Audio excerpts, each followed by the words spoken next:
ताण्डवस्तोत्रम् जटाटवी गलज्जलप्रवाहपावितस्थले गलेवलम्ब्यलम्बिताम्बुजङ्गतुङ्गमालिकाम्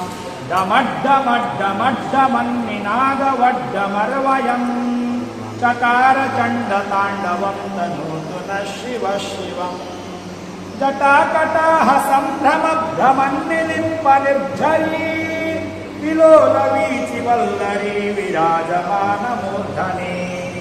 धगद्धगद्धगद्गलल्ललाटपट्टपावके किशोरचन्द्रशेखरे रतिप्रतिक्षणं मम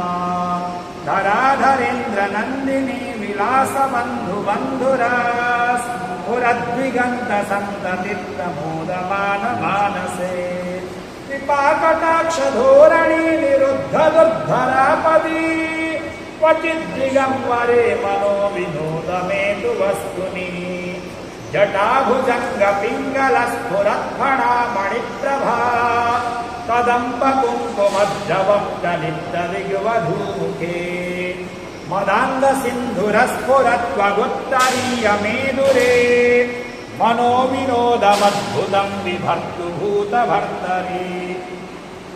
सहस्रलोचनप्रभृत्य शेषलेखशेखरा प्रसूनधूलिधूरणि विभूषरान्विपीठभूः भुजङ्गराजमालया निबद्धलाटजूटकः श्रियै चिराय दायतां चकोरबन्धुशेखरः ललाटचत्वरज्ज्वलद्धनञ्जयस्फुलिङ्गभा निपीतपञ्चसायकं नमन्निलिम्पनायकम् सुधामयूखलेखया विराजमानशेखरम् महाकपालिसम्पदे शिरोजटालमस्तु नः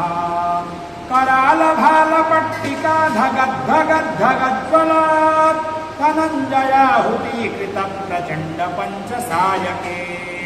धराधरेन्द्रनन्दिनी कुचाग्रचित्रपत्रका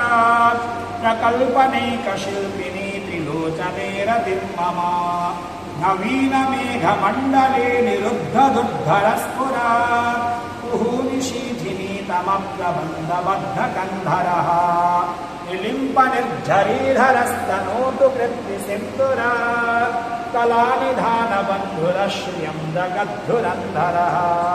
प्रफुल्लनीलपङ्कजप्रपञ्चकालिमप्रभा